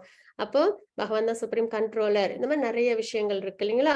பகவான் அன்லிமிட்டெட், பகவானுக்கு எல்லாமே தெரியும்ன்றதை நம்ம இப்ப பார்த்தோம்ல. பிரசன்ட், பாஸ்ட், ஃபியூச்சர் எல்லாமே தெரியும் பகவானுக்கு. ஆனா நமக்கு எல்லாமே தெரியாது அப்படின்றத நம்ம தெரிஞ்சுக்கிறோம். முக்கியமான விஷயம் என்பது நம்ம முக்குணங்களோட கட்டுப்பாட்டுல இருக்கோம் அப்படின்றத நம்ம இங்க தெரிஞ்சுக்கிறோம். பகவான் வந்து முக்குணங்களை கட்டுப்படுத்துறவங்க அப்படின்றத நம்ம தெரிஞ்சுக்கிறோம். கிருஷ்ணரின் வடிவம் ஆன்மீகம் அப்படின்றத தெரிஞ்சுக்கிறோம். அவங்களுக்கு வெறும் சச்சித்தானந்தம், தெய்வீகமான உருவம் அப்படின்னு நம்ம தெரிஞ்சுக்கிறோம். நமது வந்து அப்படி கிடையாது, தற்காலிகமானது அப்படின்னு தெரிஞ்சுக்கிறோம். அப்ப நம்ம கிட்ட சச்சித்தானந்தம், நம்மளதும் வந்து சச்சித்தானந்தம். ஆனால் நம்ம கிட்ட வேற என்னென்ன சரீரங்கள் இருக்கு, ஸ்தூல சரீரம் அது இருக்கு, அதுக்கப்புறம் இந்த பஞ்சபூதங்களான உடம்பு இருக்கு அப்படின்றத நம்ம பார்க்கிறோம் இல்லைங்களா. இந்த ஸ்தூல சரீரத்தில் தான் நம்மளோட கர்மா, அப்புறம் நம்மளோட ஆசைகள், அப்புறம் நம்மளோட குணம், இது மூணும் வந்து ரெக்கார்ட் ஆயிருக்கும் சரிங்களா. நம்ம அடுத்த பிறவி நம்ம எடுக்கிறோம் அப்படின்னா இந்த ஸ்தூல சரீரம் நம்ம கூடவே வரும். அதுலதான் எல்லாமே ரெக்கார்ட் ஆகிருக்கும். அதற்கு ஏத்த பிறவி நமக்கு அடுத்ததுல கிடைக்கும் அப்படின்னு நம்ம தெரிஞ்சுக்கிறோம். பகவானை அடையணும்னா இந்த ஜட உடலும் இருக்கக்கூடாது, இந்த ஸ்தூல சரீரமும் நம்ம கிட்ட இருக்கக்கூடாது. அந்த ஒரு நிலைப்பாட்டுல நம்மளால என்ன பண்ண முடியும், பகவானை அடைய முடியும். ஏன்னா இது எல்லாமே என்னது, பகவானோட எக்ஸ்டர்னல் எனர்ஜி, மாயையோட விஷயங்கள் அப்படின்னு நம்ம இங்க தெரிஞ்சுக்கிறோம். மாதாஜி 4.10. वीतरागभयक्रोधा मन्मया मामुपाश्रिताः बहवो ज्ञानतपसा पूता मद्भावमागता. हरे कृष्णा. பற்றுதல், பயம், கோபம் இவற்றில் இருந்து விடுபட்டு முழுவதும் என்னில் லயித்து என்னை சரணமடைந்த பற்பல நபர்கள் என்னை பற்றி அறிவால் இதற்கு முன் தூய்மை அடைந்துள்ளனர். இவ்வாறாக அவர்கள் எல்லாரும் என் மீது திவ்யமான அன்புடையவர் ஆயினர் அப்படின்னு நம்ம இங்க பார்க்கிறோம் சரிங்களா. பற்றுதல், பயம், கோபம் இதெல்லாம் எதோட நிலைப்பாடு, இந்த ஜட சம்பந்தப்பட்ட நிலைப்பாடு இல்லைங்களா. நம்மளுக்கு இந்த ஜட ஆசைகள், சென்சஸ்க்காக நம்ம என்ன பண்ணுவோம், சிலதுல ரொம்ப பற்றுதலோட இருப்போம். பயம், நம்ம பற்றுதல் வச்சிருக்கிற விஷயம் நமக்கு கிடைக்குமோ கிடைக்காதோ அப்படின்ற ஒரு பயம் எப்பயுமே இருந்துகிட்டே இருக்கும் இல்லைங்களா. அதுக்கப்புறம் நமக்கு அடுத்தது என்ன நடக்குமோ நடக்காதோ அப்படின்ற ஒரு பயமும் இருக்கும். கோபம், அப்போ பயம் இருக்கு, பற்றுதல் இருக்குன்னா அது கிடைக்காத பட்சத்துல கோபம் வந்துடும் இல்லைங்களா. அப்ப இது எல்லாமே என்னது, நம்ம ஜட சம்பந்தப்பட்ட விஷயங்களை நம்ம இங்க பார்க்கிறோம். அப்ப இதுல இருந்து நம்ம என்ன பண்ணிருக்கணும், விடுபட்டு இருக்கணும் அப்படின்றத நம்ம இங்க தெரிஞ்சுக்கிறோம். சரி, இதுல இருந்து விடுபட்டு வேற என்ன பண்ணணும், ஏன்னா நம்மளால சாதாரணமா இருக்க முடியாது, அமைதியா இருக்க முடியாது இல்லைங்களா. அப்ப நம்ம வேற என்ன பண்ணணும், பகவான் மேல பக்தி பண்ணணும். முழுதும் எண்ணில் லயித்து என்னை சரணம் அடைந்து. அப்போ இந்த சென்சஸ் எல்லாம் நம்ம யாருக்கு பயன்படுத்தணும், பகவானுக்காக. நேத்துக்கு நம்ம பார்த்தோம் இல்லைங்களா, கண்களால நம்ம என்ன பண்ணலாம், நம்ம பேசுறதுனால என்ன பண்ணலாம், பகவானை பத்தி பேசணும், மகாமந்திரத்தை உச்சரிக்கணும், மத்த இந்த பௌதிக விஷயங்களை நம்ம குறைச்சிக்கணும். ஏன்னா அதுல நிறைய நம்ம சிந்தனையும் நம்மளோட பேச்சும் இருந்ததுனாலே நம்மளுக்கு என்ன ஆகும், நிறைய கன்ஃபியூஷன்ஸ் வரும், அப்புறம் ஸ்ட்ரெஸ் வரும் இல்லைங்களா. அதே நம்ம பகவானை பத்தி பேசுறதுலயும் பக்தியில ஈடுபடும் பொழுது ஹரே கிருஷ்ணா மகாமந்திரத்தை சொல்லும் போது நமக்கு என்ன ஆகும், நம்மளோட இந்த பாபங்கள் தொலையும், பக்தியில நம்ம சிறந்து வளர முடியும் இல்லைங்களா. அப்ப இந்த மாதிரி நம்மளோட சென்சஸ் சேம் தான், பேசுறது தான், ஆனா அதே பகவானை பத்தி பேசுறது. அதே மாதிரி நம்ம சாப்பிடுறது தினமும் நம்ம செய்யற ஒரு விஷயம் தான், ஆனா அது பிரசாதமா சாப்பிடுறது. இந்த மாதிரி நம்ம என்ன பண்ணணும், பகவானை முழுமையா நம்ம வந்து நம்மளோட சென்சஸால நம்மள என்கேஜ் பண்ணிக்கணும், மனதையும் பகவான் மேல் நிலைநிறுத்தணும். அப்ப முழுவதும் எண்ணில் லயித்து என்னை சரணம் அடைந்த பற்பல நபர்கள் என்னை பற்றி அறிவால் இதற்கு முன் தூய்மை அடைந்துள்ளனர். ஏன்னா நம்ம நிறைய பிறவிகள் எடுத்திருக்கோம், அதுல நிறைய பாவங்கள் பண்ணியிருப்போம் இல்லைங்களா? அப்போ யாரெல்லாம் வந்து இந்த ஜட விஷயங்கள்ல இருந்து விடுபட்டு பகவான் மேல மனதை வைத்து சென்சஸையும் என்கேஜ் பண்றாங்களோ அவங்க என்ன ஆகுறாங்க, தூய்மை அடைகிறாங்கன்றதை நம்ம பார்க்கிறோம். இவ்வாறாக அவர்கள் எல்லாரும் என் மீது திவ்யமான அன்புடையவர்கள் ஆகின்றனர். அப்போ நமக்கு பகவான் மேல என்ன ஏற்படும், அன்கண்டிஷனல் லவ் ஏற்படும். மாதாஜி ஸ்லோகம்.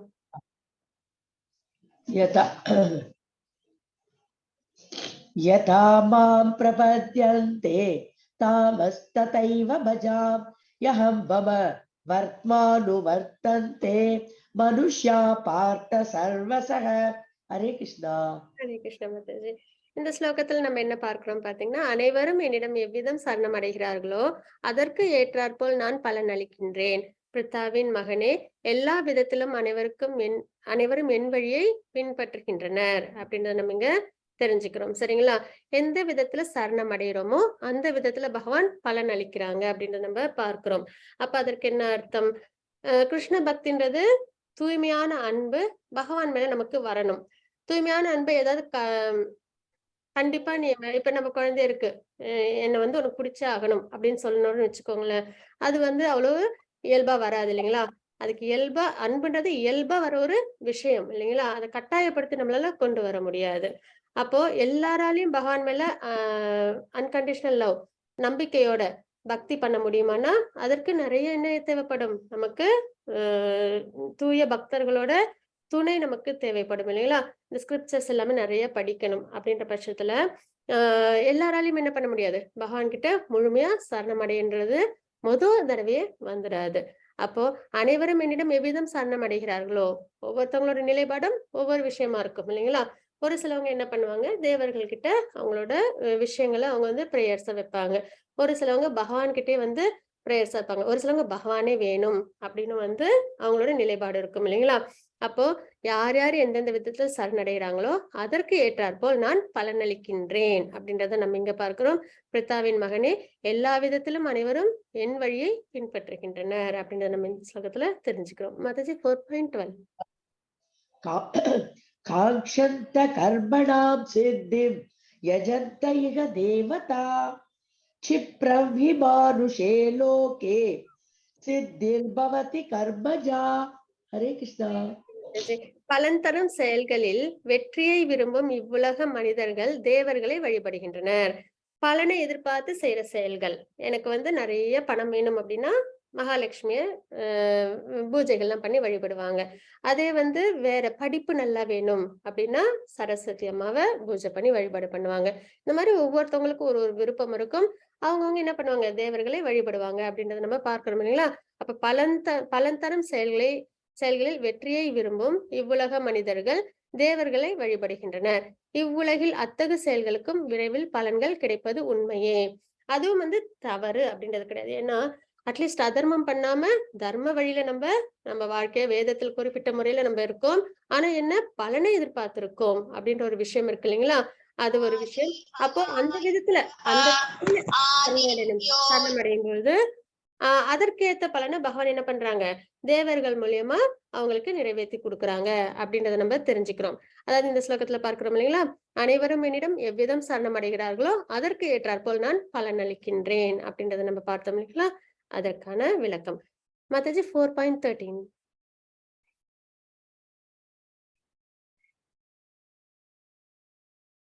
चातुर्वर्ण्यं मया सृष्टं गुणकर्म विभागशः तस्य कर्तारमपि मां विद्य कर्तारमव्ययम्. हरे कृष्णा. ஹரே கிருஷ்ண மாதாஜி. 3 வித இயற்கை குணங்களுக்கும் அவற்றின் செயல்களுக்கும் ஏற்ப மனித சமூகத்தின் 4 வகை பிரிவுகள் என்னால் ஏற்படுத்தப்பட்டன. இம்முறையை படைத்தவன் நானே ஆயினும் மாற்றமற்ற என்னை செயல்களுக்கு அப்பாற்பட்டவனாக அறிந்து கொள் அப்படின்ற நம்ம இங்க தெரிஞ்சுக்கிறோம். சரிங்களா? இதற்கு முன்னாடி இங்க ஒரு ஸ்லோகம் நம்ம பார்த்தோம் இல்லைங்களா? இதுக்கும் ஒரு ஸ்டோரி உண்டு. அது என்ன அப்படின்னு பார்த்தோம்னா, ஒரு 3 நண்பர்கள் இருப்பாங்க. அவங்க 3 பேரும் என்ன பண்ணுவாங்கன்னா, அன்னைக்கு வந்து அரசருக்கு வந்து பிறந்த நாளா இருக்கும். அப்போ அந்த பிறந்த நாள் அரசர் என்ன சொல்லியிருப்பாங்கன்னா, யார் வந்து என்ன கேட்டாலும் இன்னைக்கு நான் உங்களுக்கு பரிசு குடுக்குறேன் அப்படின்னு சொல்லியிருப்பாங்க. அப்ப 3 நண்பர்கள் போவாங்க. 3 நண்பர்களும் போன உடனே அவங்க என்ன பண்ணாங்கன்னா, ஒருத்தவங்க வந்து என்ன பண்ணாங்கன்னா, எனக்கு நல்ல வசதியான வீடு வேணும் அப்படின்னு வந்து கேட்பாங்க. உடனே அரசரும் என்ன பண்ணாங்கன்னா, அவங்க கேட்ட மாரி அவங்களுக்கு வசதியான வீடு குடுங்க அப்படின்னு சொல்லி அமைச்சர்ட்ட உத்தரவு குடுப்பாங்க. அதே இன்னொரு நண்பன் வந்து, எங்க ஊர்ல வந்து குளம் வேணும். அ நீர் வ அதாவது தண்ணீர் பிரச்சனை இருக்கு. அதனால நல்ல குளம் வேணும். அப்புறம் ரோடு நல்லதா வந்து வேணும். சாலை வசதி வேணும் அப்படின்லாம் கேட்டிருப்பாங்க. உடனே அரசரும் வந்து அவங்க கேட்ட மாரி அவங்க ஊருக்கு தேவையான விஷயங்கள செஞ்சு குடுங்க அப்படின்னு வந்து சொல்லுவாங்க. 3வதா உள்ள நண்பர் என்ன சொன்னாங்கன்னா, நீங்க வந்து எங்க வீட்ல வந்து ஒரு 2 நாள் தங்கணும் அப்படின்னு வந்து சொல்லுவாங்க. உடனே அரசர் சொல்லுவாங்க, நான் வந்து தங்கணுமா? வேற ஏதாவது கேளு. நீ என்ன கேட்டாலும் நான் குடுக்குறேன் அப்படின்னோனே, இல்ல எனக்கு நீங்க 2 நாள் வந்து என்னோட வீட்ல தங்குனா போதும் அப்படின்னு வந்து சொல்லுவாங்க. உடனே இந்த நண்பர்கள்லாம் வந்து அவங்களோட நண்பன வந்து கடிஞ்சுப்பாங்க. அரசர் வந்து ஒரு நல்ல ஒரு வாய்ப்பு குடுத்துருக்காங்க. உனக்கு வேணுங்கிறத நீ கேட்டுக்க வேண்டாமா? இப்படி வந்து 2 நாள் தங்குனா போதும்னு சொல்லிட்டியே அப்படின்னு சொல்லி அவங்கலாம் வருத்தப்படுவாங்க. உடனே வந்து அ அ 3 பேரும் வந்து போயிடுவாங்க. அப்ப அரசர் என்ன சொல்லுவாங்கன்னா, நான் வந்து இவங்க வீட்ல போய் தங்கணும்னு சொல்லியிருக்காங்க. அதனால நான் வந்து தங்கும்போது எனக்கு ஒரு சின்ன குறை கூட இல்லாத அளவுக்கு நல்ல சகல வசதியோட மாளிகை மாரி ஒரு வீடு அமைச்சு குடுங்க. அப்புறம் சாலையெல்லாம் நல்லதா இருக்கணும். தண்ணீர் பிரச்சனை இருக்கக்கூடாது. இது வெளிச்சத்துக்கு பிரச்சனை இருக்கக்கூடாது. எல்லாமே வந்து ஒரு அரசர் இருந்தா என்ன அளவுக்கு இருக்கணும்? அந்த அளவுக்கு எல்லாமே பெர்ஃபெக்ட்டா இருக்கணும். அப்படின்னு சொல்லி அரசர் வந்து அவங்களோட அமைச்சருக்கு இது உத்தரவு குடுப்பாங்க. அப்ப இத பார்த்தோனே தான் அடுத்த 2 நபர்களுக்கும் தெரிய வரும். ஓஹோ! நம்ப கேட்டது தான் வந்து தவறோ! அப்படின்னு சொல்லிட்டு. அதனால பகவான் கிட்ட நம்ம வந்து என்ன பண்ணணும்? பகவானே நீ தான் எனக்கு வேணும் அப்படின்னு சொல்லிட்டா, பகவான் என்ன பண்ணுவாங்க? நமக்கு என்ன தேவையோ, அத நமக்கு அவசியம் செஞ்சு குடுப்பாங்க. ஆனா மெட்டீரியல் பாண்டேஜ எதிர்பார்த்து பக்தி பண்றதுன்றது அவ்வளவு உயர்ந்தது கிடையாது. ஆனா ஆரம்ப நிலையில நம்ம வந்து மெட்டீரியல் விஷயத்த நம்ம பகவான் கிட்ட அப்பா, அம்மா கிட்ட குழந்தைங்க கேட்கறதுன்றது என் அதாவது அப்பா, அம்மா குழந்தைங்களுக்கு என்ன வேணுன்றத பார்த்து, பார்த்து 200% செய்வாங்க. இருந்தாலும் குழந்தைங்க ஒரு சில விருப்பத்த அம்மா, அப்பாட்ட சொல்றோம் இல்லைங்களா? அந்த மாரி நம்மளும் சொல்றதுன்றது ஒரு வே ஆரம்ப நிலையில அ ஒரு நார்மலான ஒரு விஷயம். ஆனா பகவானே வேணும் அப்படின்னு கேட்கும்பொழுது, நமக்கு எல்லா நன்மைகளும் வந்து கிடைக்கும். பக்தியிலும் நம்ம சிறந்து விளங்குவோம். அப்படின்றத இந்த கதை மூலியமா நம்ம தெரிஞ்சுக்கிறோம். அப்ப பகவானே வேணும்போது கம்ப்ளீட் சரணாகதி. அதான். எவ்விதம் சரணம் அடைகிறார்களோ, அதற்கு ஏற்றாற்போல் நான் பலனளிக்கின்றேன். அப்படின்னும்போது நம்ம கம்ப்ளீட்டா பகவானே வேணும் அப்படின்னு சரணாகதி அடையறது தான் சிறந்ததுன்றத நம்ம தெரிஞ்சுக்கிறோம். இங்க பார்த்தீங்கன்னா, இந்த ஸ்லோகத்துல 3 வித இயற்கை குணங்களுக்கும், அவற்றின் செயல்களுக்கும் ஏற்ப மனித சமூகத்தின் 4 வகை பிரிவுகள் என்னால் ஏற்படுத்தப்பட்டுள்ளன அப்படின்றத நம்ம பார்க்கிறோம். சரிங்களா? 3 குணங்கள் என்ன? சத்துவகுணம், ரஜோகுணம், தமோகுணம் 3 குணங்கள். அதற்கு ஏற்றாற்போல 4 பிரிவுகள் இருக்கு சமுதாயத்துல அப்படின்றத நம்ம பார்க்கிறோம். ஒண்ணு வந்து பிராமணர்கள், க்ஷத்திரியர்கள், வைஷ்யர்கள், சூத்ரர்கள் அப்படின்னு 4 பிரிவுகள் பகவான் வந்து உருவாக்கியிருக்காங்க. அதுல பிராமணர்கள் சத்துவகுணத்தில் உள்ளவங்க, க்ஷத்திரியர்கள் ரஜோகுணத்தில் உள்ளவங்க, அதே வைஷ்யர்கள் ரஜோகுணம், தமோகுணத்தில் உள்ளவங்க. வைஷ்யர்கள்ன்னும் போது அவங்க வந்து அரசருக்கு அதாவது இந்த பிசினஸ்லாம் பண்ணுவாங்க இல்லைங்களா? அவங்க தான் வைஷ்யர்கள். அதாவது இது விவசாயம் பண்றது, பசுக்களை பராமரிக்கிறது, அந்த காலத்துல இதெல்லாம் தான் வந்து அ ம செஞ்சாங்க இல்லைங்களா? தொழில். அ அ வாழ்க்கைக்காக தேவையான இது ம் செய்யற தொழில்கள் அப்படின்னு. அதனால என்ன ஆகும்? அது அவங்க திறன்பட செய்து அதுல என்ன பண்ணுவாங்க? அரசருக்கு வரி கட்டுவாங்க. அதனால ராஜ்யமும் சிறந்த முறையில் நடக்கும். அப்போ வைஷ்யர்கள் அவங்க. அப்புறம் சூத்திரர்கள்ன்றவங்க தமோகுணத்தில் உள்ளவங்க. அவங்க என்ன பண்ணுவாங்கன்னா, இவங்க 3 பேருக்கும் சப்போர்ட்டிவா இருப்பாங்க, உதவியா இருப்பாங்க அப்படின்றத நம்ம பார்க்கிறோம். அப்ப இந்த நிலைப்பாடுல தான் சமூகம் இருந்தது அப்படின்றத நம்ம இங்க தெரிஞ்சுக்கிறோம். அதான் இந்த ஸ்லோகத்துல பார்க்கிறோம். 3 வித இயற்கை குணங்களுக்கும், அவற்றின் செயல்களுக்கும் ஏற்ப மனித சமூகத்தின் 4 வகை பிரிவுகள் என்னால் ஏற்படுத்தப்பட்டன. இம்முறையை படைத்தவன் நானே ஆயினும், மாற்றமற்ற என்னை செயல்களுக்கு அப்பாற்பட்டவனாக அறிந்து கொள். எப்பயுமே பகவான் இந்த ஜட உலகத்தோட சம்பந்தப்பட்டவங்க கிடையவே கிடையாது அப்படின்னு நம்ம இங்க தெரிஞ்சுக்கிறோம். அப்போ இந்த ப அ பகவான் உருவாக்குன இந்த சிஸ்டத்தோட இருக்கும்போது, அ பிராமணர்கள் தர்மம், அதர்மம் இதெல்லாம் வேதத்திலயும் தெரிஞ்சுப்பாங்க. அது சத்திரியர்களுக்கு தர்மத்தின் வழியில ஆட்சி பண்றதை சொல்லி கொடுப்பாங்க. சத்திரியர்கள் தர்மத்தின் வழியில ஆட்சி பண்ணுவாங்க. தன்னோட சிட்டிசன்ஸ், அதாவது தன்னோட நாட்டு மக்களும் வந்து தர்ம வழியில இருக்கிறத அவங்க கவனிப்பாங்க. வைஷ்யர்களும் தர்ம வழியில அவங்களோட செயல்களை செய்வாங்க. சூத்திரர்கள் அவங்களும் என்ன பண்ணுவாங்க, இவங்க 3 பேருக்கும் சப்போர்ட்டிவா இருப்பாங்க. இந்த மாதிரி ஒரு முறையில இருக்கும்பொழுது அந்த இடத்துல அதர்மம் வந்து வரவே வராது அப்படின்றத நம்ம இங்க தெரிஞ்சுக்கிறோம். மாதாஜி, மாம் கர்மாணி லிப்யந்தி. எது இது? சாரி மாதாஜி. நமே மாம் கர்மாணி லிம்பந்தி. ம். மாம் கர்மாணி லிம்பந்தி நமே கர்ம ஃபலே ஸ்பிருஹா இதி மாம் யோபிஜானாதி கர்மர்பிர்ன சமத்யதே. ஹரே கிருஷ்ணா. ஹரே கிருஷ்ண மாதாஜி. தேங்க்யூ மாதாஜி. என்னை பாதிக்கும் செயல் என்று எதுவும் இல்லை. இது எல்லாத்துலயும் பகவானை பத்தியும் நம்ம தெரிஞ்சுக்கிட்டே வரோம் இல்லைங்களா? இந்த இந்த இதுல பாத்தீங்கன்னா ஞான யோகம் நம்ம பார்த்துட்டு இருக்கோம். அதுல வந்து பகவானை பத்தின விஷயமும், அதாவது பகவானுக்கு முக்காலமும் தெரியும் அப்படின்றத பார்க்கிறோம். இந்த ஜட உலகத்தோட சம்பந்தப்பட்டவங்க கிடையாது அப்படின்றத பார்த்துட்டு இருக்கோம் இல்லைங்களா? பகவானை பத்தின நிறைய விஷயங்கள்ல நம்ம தெரிஞ்சுட்டு இருக்கோம். அதுல இதுவும் என்னை பாதிக்கும் செயல் என்று எதுவும் இல்லை. ஏன்னா நம்ம 6 விஷயங்கள் நம்ம பார்த்தோம் இல்லைங்களா? பகவான் அப்படின்னும் போது கம்ப்ளீட் ரினௌன்சியேஷன், பற்றற்று இருப்பாங்க அப்படின்றத நம்ம பார்த்தோம் இல்லைங்களா? அந்த நிலைப்பாடுல வரும். என்னை பாதிக்கும் செயல் என்று எதுவும் இல்லை. செயல்களின் பலனை நான் விரும்புவதும் இல்லை. ஏன்னா பகவான் எல்லாத்தையும் அவங்கதான் படைச்சாங்க. அவங்கதான் எல்லாருக்கும் சுப்ரீம் பர்சனல் ரெகார்டட். அவங்களுக்கு தேவை இந்த ஜட உலகத்துல இருந்து ஏதாவது இருக்குமானா கண்டிப்பா கிடையாது இல்லைங்களா? அப்ப செயல்களின் பலனை நான் விரும்புவதும் இல்லை. இப்ப அவதாரம்லாம் எடுக்கிறாங்க.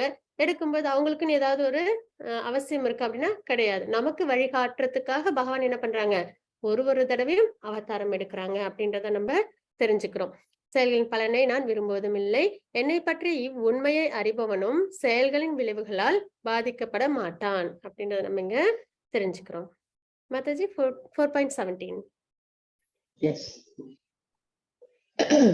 कर्मणो ह्यपि बौद्धव्यं च विकर्मणः अकर्मणश्च बौद्धव्यं गहना कर्मणो गतिः. हरे कृष्णा. செயல்களின் நுணுக்கங்களை உணர்வது மிக கடினம். ஏன்னா செயல் கர்மா இல்லைங்களா? செயல்களின் நுணுக்கங்களை உணர்வது மிக கடினம். நம்ம நிறைய செயல்கள் செய்யறோம். அது எல்லாத்தையும் தர்ம வழியில செய்ய முடியுமா, சத்துவகுணத்துல நம்மளால செய்ய முடியுமான்னா அவ்வளவு ஈஸியான ஒரு விஷயம் கிடையாது இல்லைங்களா? அப்ப செயல்களின் நுணுக்கங்களை உணர்வது மிக கடினம்.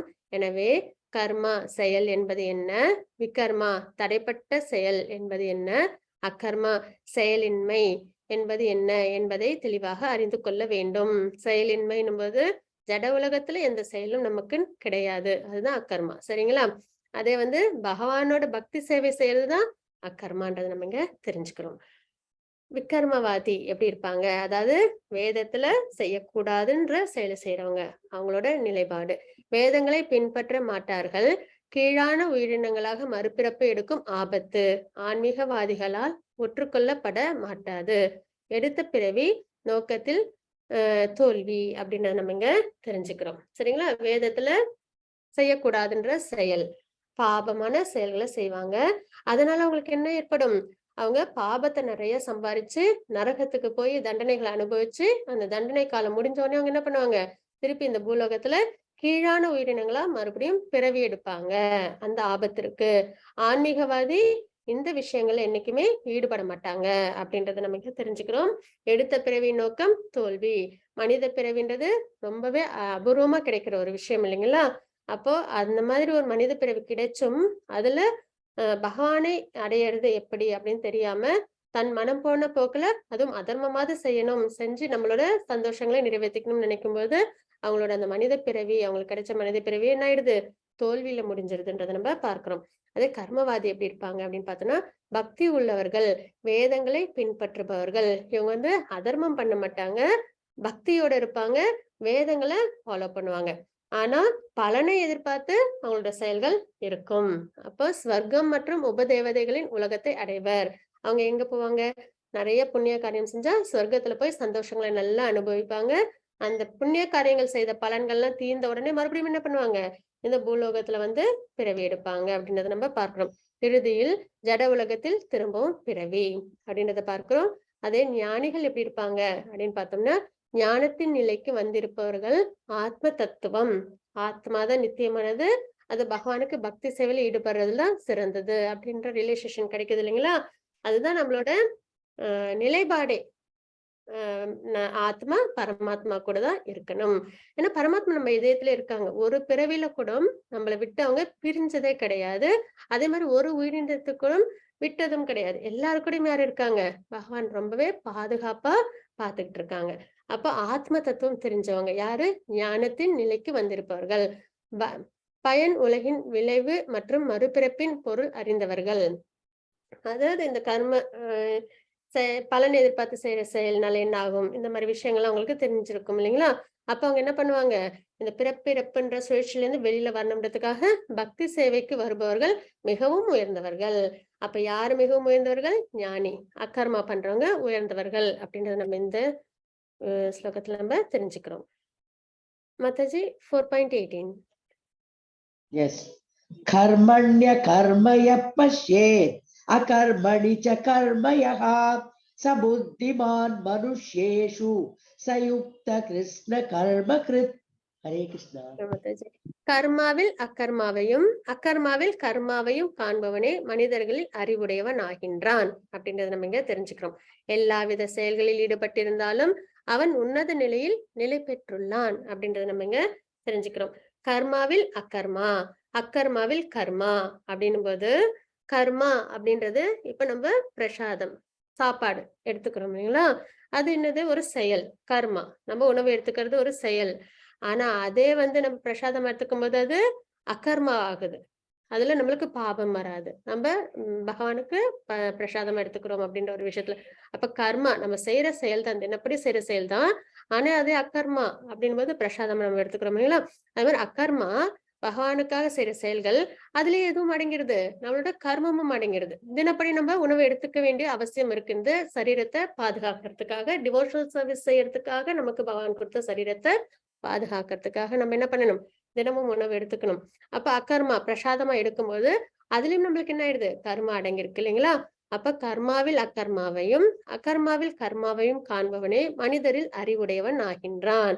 அப்போ எந்த செயலை செய்தாலும் பகவானை முன்னிலைப்படுத்தி பகவானுக்காக செய்யும் பட்சத்துல நம்மளோட செயலும் அதுல அடங்கிடும், பகவானுக்கான செயலாவும் அது இருக்கும் அப்படின்றதான். இப்ப அர்ஜுனன் சத்திரியன் போர் பண்றது அவங்களோட கடமை. ஆனா அது யாருக்காக பண்றாங்க? பகவானுக்காக பண்றாங்க, தர்மத்துக்காக பண்றாங்க இல்லைங்களா? அப்ப அது அவங்களோட கடமை, கர்மா. அது என்னவாயிடுது? அக்கர்மா அப்படின்றத நம்ம பார்க்கிறோம். பகவானுக்காக செய்யற செயல்கள் அப்படின்னு பார்க்கிறோம் இல்லைங்களா? எல்லாவித செயல்களில் ஈடுபட்டிருந்தாலும், எந்த செயல்ல ஈடுபட்டிருந்தாலும் இந்த மாதிரி ஒரு நிலைப்பாடோட இருக்கும்போது அவங்க என்ன நிலை அடைகிறாங்க? உன்னதமான நிலையை அடைகின்றார்கள் அப்படின்றத நம்ம இங்க தெரிஞ்சுக்கிறோம். நம்ம பார்த்துட்டு இருக்கிறது முதல் 6 சாப்டர்கள் என்னது? கர்ம யோகா. அதுல கர்மா எப்படி பண்றதுக்கான விளக்கத்தை பகவான் தெளிவா கொடுத்திருக்காங்க. மாதாஜி 4.34. தத்வித்தி பிரணிபாதேன பரிப்ரஷ்னேன சேவையா உபதேக்ஷந்தி தே ஞானம் ஞானினஸ்தத்வதர்ஷினஹ. ஹரே கிருஷ்ணா. கிருஷ்ண மாதாஜி. 4.34ல பகவான் என்ன கொடுத்திருக்காங்கன்னு பார்க்கலாம். உபதேசம். ஆன்மீக குருவை அணுகி உண்மையை அறிய முயற்சி செய். அடக்கத்துடன் அவரிடம் கேள்விகள் கேட்டு அவருக்கு தொண்டு செய். உண்மையை கண்டவர்களான தன்னுணர்வு பெற்ற ஆத்மாக்கள் உனக்கு ஞானத்தை அளிக்க முடியும். நம்ம இன்னைக்கு பார்க்கறது ஞான யோகம் இல்லைங்களா? நமக்கு எது சரி தப்பு அப்படின்றது தெரியணும் அப்படின்னா நம்ம கண்டிப்பா யார் வேணும்? நமக்கு குரு வேணும் இல்லைங்களா? அப்ப ஆன்மீக குருவை அணுகி உண்மையை அறிய முயற்சி செய். கர்மான்றது நம்ம என்னன்னு பார்க்கிறோம். அகர்மா விகர்மா கர்மான்றத பார்க்கிறோம் இல்லைங்களா? அப்ப அதோட நுணுக்கங்கள் நமக்கு தெரியணும் இல்லைங்களா?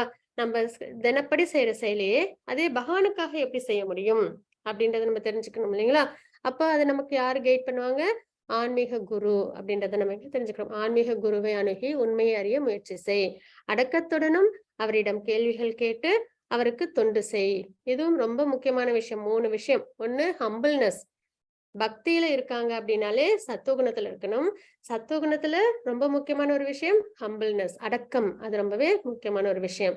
அடக்கத்துடனும் அவரிடம் கேள்விகள் கேட்டும், அதாவது ஆன்மீக சம்பந்தமான கேள்விகள், பௌதிகமான கேள்விகள் இருக்கக்கூடாது. ஆன்மீக சம்பந்தமான கேள்விகள் கேட்டு அவருக்கு தொண்டு செய்து அவங்களுக்கு தேவையான தொண்டுகள், அவங்க சொல்ற டியூட்டிஸ்லாம் நம்ம ஃபாலோ பண்ணணும். அந்த காலத்துல குருகுலத்துல இது இயல்பாவே இருந்தது இல்லைங்களா? ராஜாவோட குழந்தைகளா இருந்தாலும் சரி, பிராமணர்களோட குழந்தைகளா இருந்தாலும் சரி, எந்த குழந்தை அத வைஷ்ய சூத்திரர்கள் யாரோட குழந்தைகளா இருந்தாலும் என்ன பண்ணுவாங்க? குருகுலத்துக்கு அனுப்புவாங்க. அவங்க முழு நேரமும் குருவோடயே இருப்பாங்க. அந்த பால்ய பருவம் பிரம்மச்சரிய இது முடியிற வரைக்கும் அவங்க என்ன பண்ணுவாங்க? குரு கிட்டயே இருந்து அடக்கத்தோட அவங்க கிட்ட கேள்விகள் கேட்டு அவங்களுக்கு தொண்டு செய்து அவங்க என்ன பண்ணுவாங்க? ஞானத்தை வளர்த்துப்பாங்க இல்லைங்களா? அந்த நிலைப்பாட்டுல நம்மளும் என்ன பண்ணணும்? அடக்கத்துடன் அவரிடம் கேள்விகள் கேட்டு அவருக்கு தொண்டு செய்ய வேண்டும்ன்றத பார்க்கிறோம். உண்மையை கண்டவர்களான தன்னுணர்வு பெற்ற ஆத்மாக்கள் யாரு? குரு. சரிங்களா? அவங்களுக்கு என்ன தெரியும்? செல்ஃப் ரியலைஸ்டா இருப்பாங்க. ஆ ஆத்மா, பரமாத்மா பத்தி எல்லாமே அவங்களுக்கு தெரிஞ்சிருக்கும். அப்ப யாருக்கு தெரியுமோ அவங்க தான் நல்ல வழியில கைடும் பண்ண முடியும் இல்லைங்களா? உண்மையை கண்டவர்களான தன்னுணர்வு பெற்ற ஆத்மாக்கள் குரு உனக்கு ஞானத்தை அளிக்க முடியும் அப்படின்னு நமக்கு தெரிஞ்சுக்கிறோம். அப்ப எந்த குருவை நம்ம அணுகணும்? 4 பரம்பரையோட தொடர்புள்ள குருவை நம்ம அணுகணும். அது நம்ம இங்க இருக்கிறது இஷ்கான் கௌடிய சம்பிரதாயத்தை, பிரம்ம சம்பிரதாயத்தை ஃபாலோ பண்ணியிருக்கோம் அப்படின்றத நம்ம இங்க தெரிஞ்சுக்கிறோம். அந்த முறையில நம்ம போகும்போது கண்டிப்பா என்ன பண்றோம்? நம்ம சரியான பாதையில நம்மளால போக முடியும் அப்படின்றதையும் தெரிஞ்சுக்கிறோம். வாஞ்சா கல்பத்தருப்பஸ்ய கிருபா சிந்துபைச்ச பதிதானாம் பாவனேபி வைஷ்ணவே நமः நமக அனந்த கோடி வைஷ்ணவ ஸ்ரீல பிரபுபாத் ஜெய். ஹரே கிருஷ்ண மாதாஜி ஸ்லோகம் சொல்லிடுறீங்க. ओम तत्सदिति श्रीमद्भगवद्गीतासु उपनिषत्सु ब्रह्मविद्यायां योगशास्त्रे श्रीकृष्णार्जुन संवादे ज्ञानकर्मसन्न्यासयोगो नाम चतुर्थोऽध्यायः। सर्वं कृष्णार्पणमस्तु। हरे कृष्ण माताजी। हरे कृष्ण माताजी, thank you so much. Hare Krishna.